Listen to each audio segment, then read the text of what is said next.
Once, there was a builder. He worked very hard, but he was happy. He had a good home and a beautiful wife.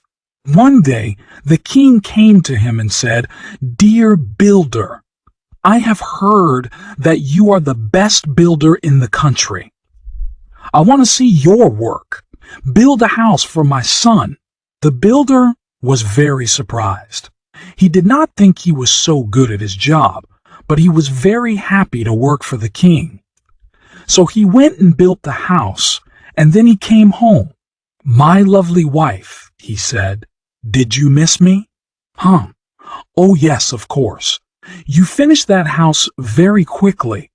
"I finished it quickly because I wanted to come home to you." "Well, I'm afraid the king has another job for you. He wants you to build a bigger house for his daughter." So the builder went and worked, and he thought about his wife the whole time. He didn't like being away from home. When he came back, his wife said, "Oh, you're back. You know, the king has another job for you." "I don't believe it," he said. "I cannot say no to the king, but this is too much. What must I build this time?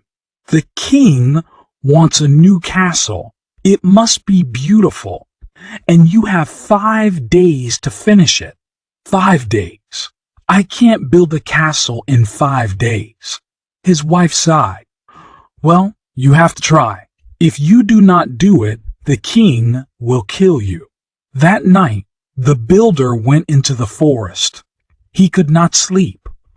The king would kill him, and then his wife would be alone. He sat by a river and cried. What is wrong? He saw a woman next to him. She was very old, and she had red eyes. "Who are you?" he said. "I am just an old woman. Tell me what's wrong. You're crying." "Oh, it's just.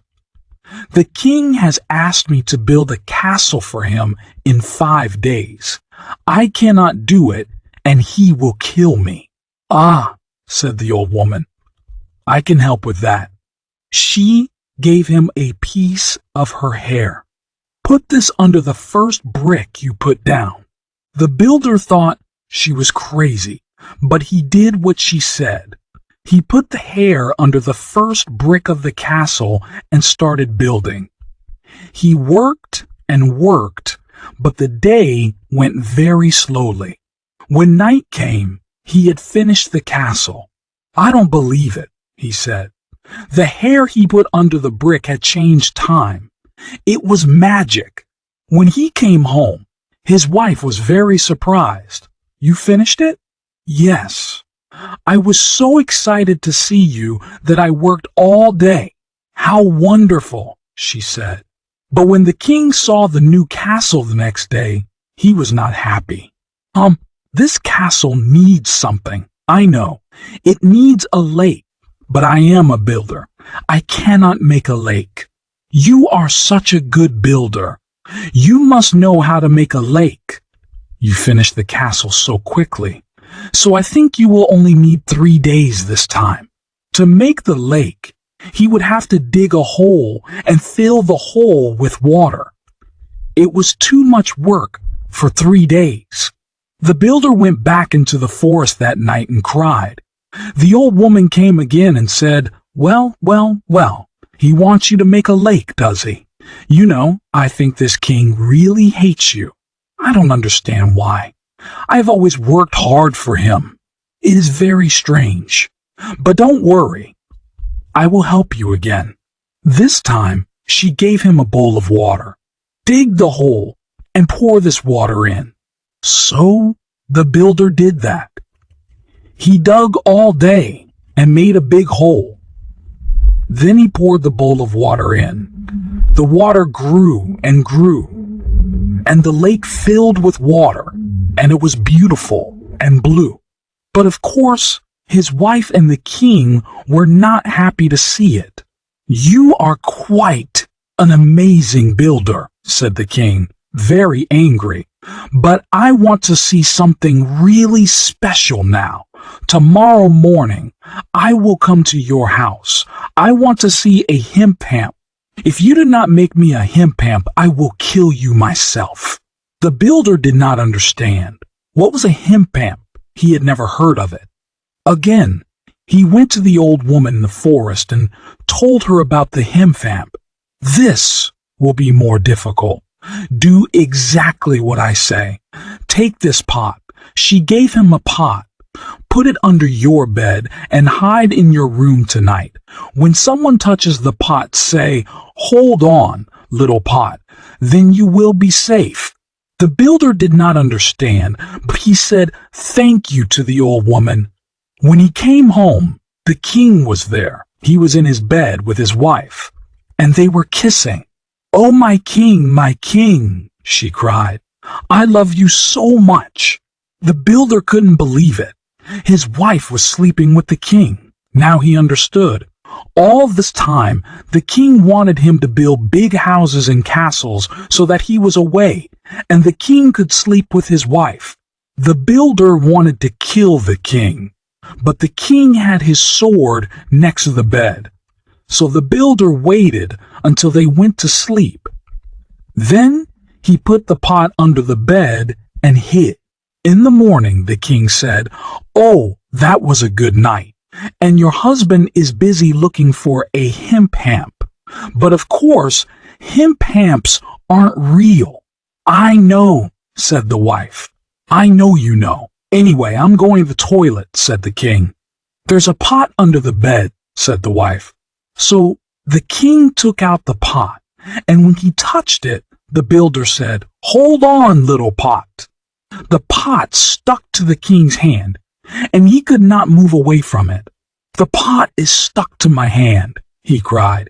"Let me help you," said the wife. When she touched the pot, the builder said, "Hold on, little pot." And his wife stuck to the pot as well. "I can't believe this," said the king. "What is happening?" "Good morning, my king," said the builder. "Oh no," said the king and the builder's wife. The builder stood there. He was very angry. "I can't believe you. You," he said to his wife, "you slept with another man. And you," he said to the king, "you made me build castles and lakes because you wanted to sleep with my wife." I'm sorry," said his wife. "Please help us." "No." The builder took the king's sword and said, "Out! Get out!" The king and the wife ran outside with the pot stuck to them. It was heavy, and they could not run fast. In the garden, a cat saw them and thought there was food in the pot. She tried to eat the food, but when she touched the pot, the builder cried, "Hold on, little pot." Tss, and the cat stuck to the pot. The king, the wife, and the cat ran. In town, a dog saw them and wanted to eat the cat. But when the dog touched the pot, the builder cried, "Hold on, little pot," and the dog stuck to the pot. The king, the wife, the cat, and the dog ran. They ran to the castle that the builder had built. The king's horse saw them. He ran to them because he thought the king was in danger. When he touched the pot, the builder cried, "Hold on, little pot," and the horse stuck to the pot. "Look," said the builder, "it's a himphamp. I made a himphamp, my king. Aren't you happy?" "Please stop," said the wife. "I'm sorry. We're sorry." "I will give you gold," said the king. "All my gold." The builder held the sword and said, "I don't want your gold. I want you to build me a castle, and you have, 10 minutes. Can't you do that, my king? Can't you build a castle in 10 minutes? I will kill you. You?" The king walked back and fell into the lake. The wife, the cat, the dog, and the horse were all stuck to the pot, so the pot pulled them down into the water. "No," cried the king. "Yes," cried the builder. And that was it. The himphamp was dead. The little pot had killed them all. The builder went inside the castle he had built and made a new home.